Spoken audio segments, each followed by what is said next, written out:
The Brazilian president, Jair Bolsonaro, is visiting. He's been called the Trump of the tropics, talked about putting Brazil first, of draining the swamp and fighting socialism. Are we going to see some kind of concrete agreement, perhaps on trade, between President Trump and him today? Well, there will be some concrete announcements, there's no doubt about it. I won't step on the president's news with them, but basically we see this as a big opportunity between the two presidents. Obviously, this is the first time in a while that we've had an avowedly pro-American Brazilian president. They see a lot of joint economic opportunities. This is a possible political realignment within the Western Hemisphere. But I think also on the global stage that a more robust Brazil-U.S. partnership will pay significant dividends for both countries. He has said some controversial things in the past. He said that he'd rather his son die than be homosexual. He talked about a congresswoman not deserving to be raped because she was too ugly. Do you have issues with any of those remarks? Look, a lot of people say things that we don't find attractive, that they themselves regret. There are 193 members of the United Nations. I'll warrant you that there's not one of the heads of state of any of those countries that hasn't said something objectionable. What we're dealing with are international issues of strategic, economic, and political concern to both countries. You said some of his comments are unattractive. Others would cast them as abhorrent. Look, I don't think it's for officials of our government to give movie reviews of the performance of the 192 other world leaders on the world stage. Everybody says things that somebody else objects to. We're not in the literary criticism business. We make our views known on a lot of these issues privately. We've got important government-to-government business to get on with, especially in the case of President Bolsonaro, who I think is prepared to see a profound change in the relationship between the United States and Brazil. We think that's all to the good. Trump of the tropics, accurate description for him? Bolsonaro of North America, as we say about President Trump. This is a very exciting moment, I think, we're going to see between the leaders of the two biggest democracies in the Western Hemisphere. He has spoke fondly of military dictatorship in the past, of advocating a torture. Are you concerned about human rights abuses? Well, I think we're going to have a lot of conversation about human rights abuses, particularly in Venezuela, where both leaders have a very strong commitment to see representative government restored, to allow the people to come out of the wreck of the Chavez-Maduro regime. So I think that will be a very significant part of the conversation. The situation in Venezuela is dire. The power is out. We've seen people drinking sewage water, no supplies in hospitals. Sanctions hasn't stopped this.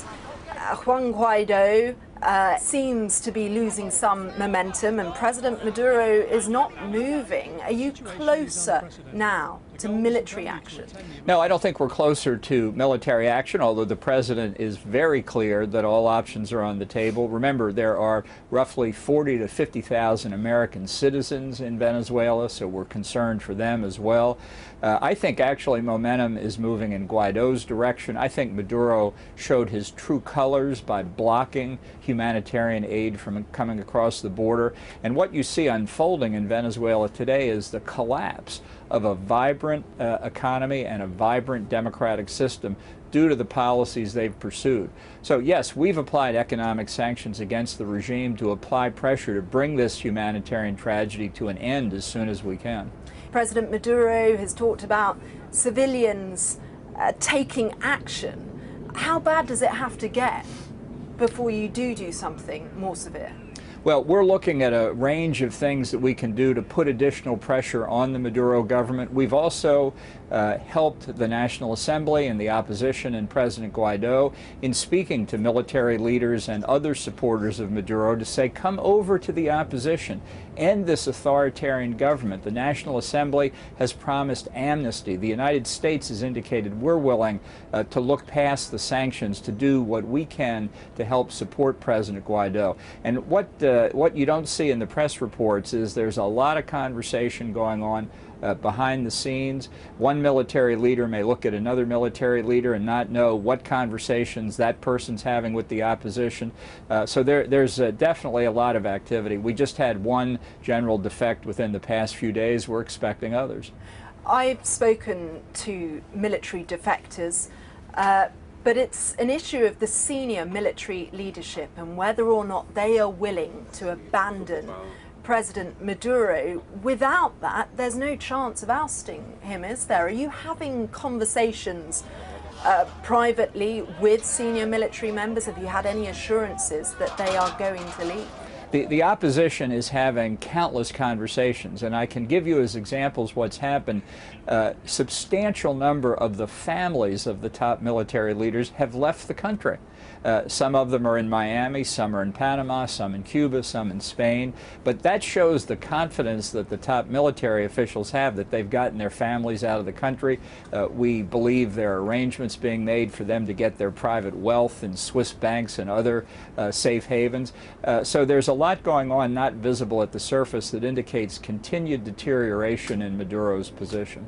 What about those Venezuelans who are in the US illegally? Are you willing to give them temporary protected status? Look, that's under discussion, but I think at the present moment what we ought to do, as Jim Baker always used to say, is keep our eyes on the prize. And the prize is a peaceful transition of power from Maduro to Guaido. What we'd like to see are Venezuelans who remain loyal to their country can come back when freedom is restored and help build the economy back up. Previously, you've advocated for Brexit. Britain now seems to be teetering on the brink of constitutional collapse this week. Are you having second thoughts? Well, you know, if I were a private citizen again, I'd have a lot of commentary on it. I'll just say this. The President's been clear he wants a resolution of this issue that allows the United States and Britain to come to trade deals again. He sees huge opportunity if Britain's status can be resolved. And I think the point he's made that I would stress is people of Britain have voted. When is the political class going to give effect to that vote? Do you think a trade deal is still in the offing between the US and the UK? We are ready to go. We are ready to go. Trade Minister Liam Fox would be welcome here. Any member of the government would be welcome here. We can do these deals quickly. We're ready to go. We want to partner with a newly independent Britain.